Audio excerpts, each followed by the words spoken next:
आपको अपने मेहमानों से परिचित करा दिया है, लेकिन इनसे हम चर्चा की शुरुआत करें उससे पहले आपको दिखाते हैं कि ओपनिंग सेरेमनी जो आज होने वाली है मैच से पहले, उसमें क्या खास होने वाला है और किन किन खिलाड़ियों की कमी इस बार आईपीएल में महसूस होगी। ये खास रिपोर्ट और उसके बाद चर्चा करेंगे अपने खास मेहमानों से। 47 दिनों तक चलेगा आईपीएल 10 टूर्नामेंट, जिसमें कुल 60 मैच खेले जाएंगे।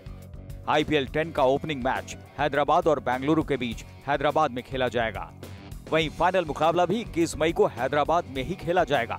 Are Ashwin, Lokesh Rahul, Sarfaraz Khan, JP Duminy, Quinton de Kock और आंद्रे रसेल। इसके अलावा विराट कोहली, एबी डिविलियर्स और रविंद्र जडेजा जैसे खिलाड़ी भी शुरुआती कुछ मैचों में दिखाई नहीं देंगे। तो मैच की मस्ती और 10 का दम भी इसमें दिखेगा और सबको इंतजार मैच के लम्हों का। और उससे पहले उद्घाटन समारोह का भी हमारे एक्सपर्ट्स और मेहमान हमारे साथ मौजूद है। मनिंदर जी का रुख सबसे पहले करेंगे। मनिंदर जी, ओपनिंग सेरेमनी हैदराबाद में, पहला मैच यहाँ पर और आखिरी मैच भी फाइनल यहीं पर होगा। इस सफर में कौन सी टीम, क्या आज जो दोनों टीमें खेलने वाली है उनमें से कोई पहुंचेगा?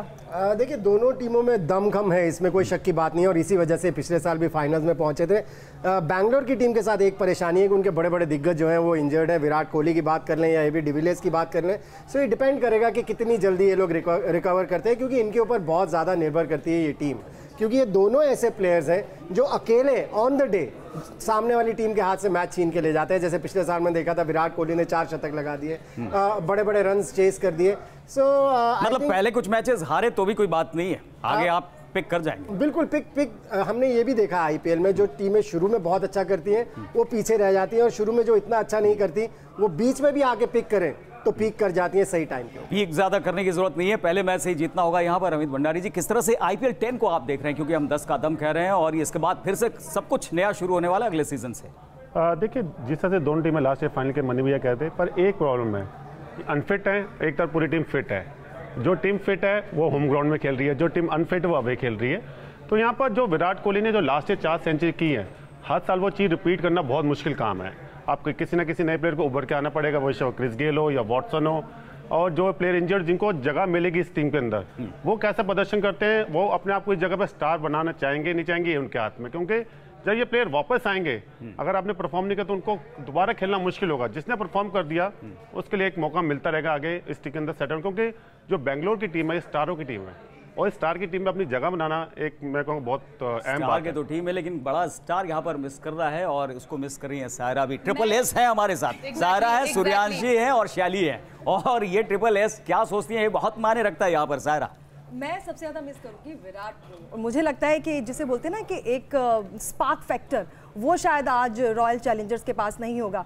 लेकिन मुझे पूरी उम्मीद है कि जब भी विराट आएंगे वो पूरे अपने दमखम के साथ आएंगे। और जैसा कि कहते हैं कि आईपीएल में कभी भी कुछ भी हो सकता है, तो हो सकता है विराट आए और पिछली बार जिस तरह से 3 बार फाइनल में तो लेके जा चुके हैं। और ये उम्मीद कर रहे होंगे कि उनकी टीम उनके बगैर भी जीते। सूर्यांशी, सर मेरा यहाँ पे एक बहुत ही इंपॉर्टेंट पॉइंट ये है कि जैसे इन्होंने कहा कि जो इंजरीज हो गई हैं जिसकी वजह से हम लोग बहुत मिस करेंगे, विराट को तो सब लोग बहुत ज़्यादा मिस करेंगे। पर उसके अलावा मेरे पास एक सवाल भी है। वो सवाल ये है कि 4 लोग इंजर्ड हो गए हैं रॉयल चैलेंजर्स बैंगलोर से। अब रिस्पॉन्सिबिलिटी शेन वॉटसन पे आ गई है और क्रिस गेल पे आ गई है। पर केदार जाधव, वो जो प्लेयर है, जिस तरह से उसने खेला है और उससे उम्मीदें बहुत ज़्यादा बढ़ गई हैं, क्योंकि उन्होंने 120 रन बनाए थे अभी अगेंस्ट इंग्लैंड।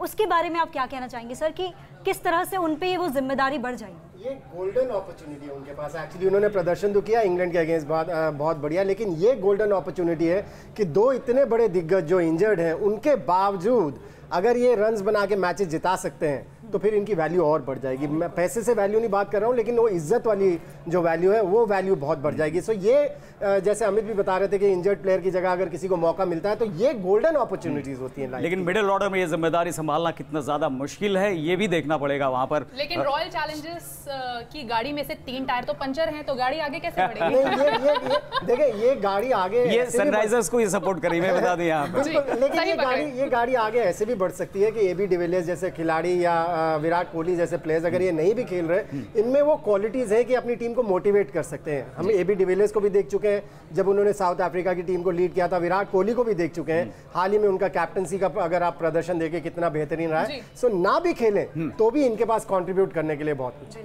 चलिए, विराट कोहली की बात हो रही है, आसिफी की बात हो रही है, तो हमारे साथ हमारे संवाददाता यासिर मुश्ताक बेंगलोर से इस बीच जुड़ गए हैं, उनका रुख करेंगे। यासिर, बेंगलोर के फैंस किस तरह से इस मुकाबले को देख रहे हैं, खासकर तब जबकि विराट कोहली कोहली भी नहीं है, डिविलियर्स भी इस मैच में नहीं है। कितनी ज्यादा उम्मीदें, संभावनाएं उन्हें दिख रही हैं?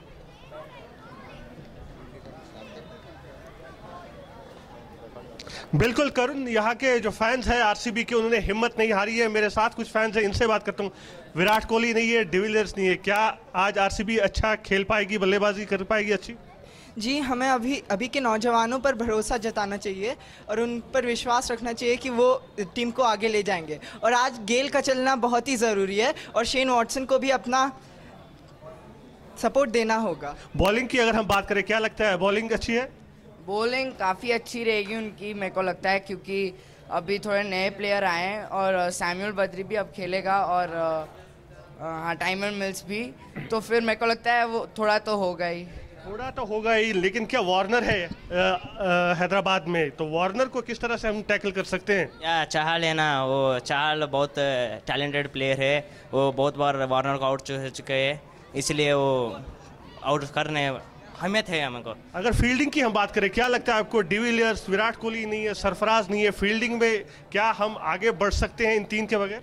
हम बढ़ सकते हैं, मगर कुछ कड़े फील्डिंग सेटिंग करनी पड़ेंगे। जैसे स्लिप्स जो वार्नर ये सब खेलते हैं तो वो मोस्टली बैकवर्ड्स मारते हैं, तो उनके लिए स्लिप्स ज़्यादा पीछे के बैकवर्ड एरिया में ज़्यादा फील्डर्स रखने पड़ेंगे और उनको थोड़ी आगे की सोच रखनी पड़ेगी। चलिए, फील्डिंग की तो यहाँ बात हो रही है, लेकिन ये बैटिंग की बात देखनी होगी कि कौन सा जो खिलाड़ी है वो विराट कोहली या डिविलियर्स की जगह भरता है। यासिर, बहुत बहुत शुक्रिया फैंस का रिएक्शन हम तक पहुंचाने के लिए। मनिंदर जी, मिल्स की बात आ रही है यहाँ पर, किस तरह के गेंदबाज हो सकते हैं?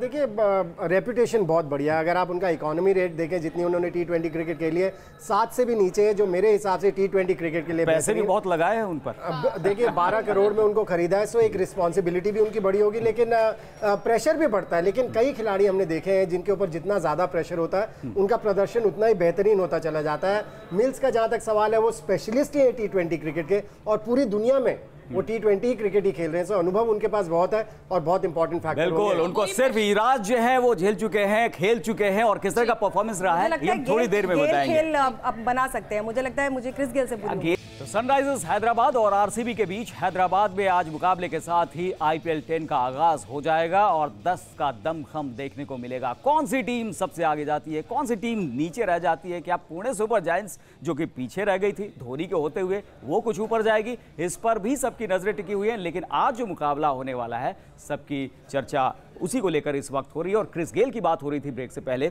सारा कुछ करी थी क्रिस गेल को लेकर। सारा, मुझे ये लगता है कि अगर विराट नहीं है, लेकिन वो मनोबल बढ़ाने के लिए मौजूद हैं। ऐसा तो नहीं है कि वो बेड पर है। नहीं, हम क्रिस गेल की बात कर रहे थे कि वो आते हैं तो फिर मैच का नक्शा बदल जाता है। अब जो है वॉटसन और क्रिस गेल मुझे लगता है कि पूरा धमाल मचाएंगे और जब वो बल्ला उनका बोलता है, आप जानते हैं कि वो थमता नहीं है। उनके लिए एक अलग से रणनीति बनती है विरोधी खेमे में, ये भी सब जानते हैं। सूर्यांशी, बिल्कुल। और जैसे कि यहाँ पे बात हो रही थी, मैंने शुरुआत में ये बात कही थी कि न्यू कमर्स की यहाँ पे जो भूमिका होगी वो भी बहुत क्रूशियल है, क्योंकि हम उनको कम आंक रहे हैं बट उनको कम आंकना नहीं। मतलब ये है कि उनके खिलाफ जो है रणनीति शायद उस तरह से नहीं बन पाती हो जो कि बड़े नामों के साथ बन पाती है। बड़े नामों की बात करें तो अभी आप कह रहे थे प्रेशर की बात, तो डेविड वार्नर के प्रेशर के बारे में आप क्या कहना चाहेंगे कि हाल ही में उनकी परफॉर्मेंस इतनी नहीं थी बढ़िया, लेकिन अब T20 का फॉर्मेट बदल गया है, तो क्या कहते हैं, पावर पैक परफॉर्मेंस रहेगी? तो क्या इसको वार्नर बनाम गेल को भी कह सकते हैं हम? बिल्कुल बिल्कुल। देखिए, जहाँ तक वार्नर का सवाल है, वो प्रेशर में हमने देखा है थ्राइव करते हैं। जब भी प्रेशर आता है उनका प्रदर्शन बेहतर होता चला जाता है और यहाँ पर तो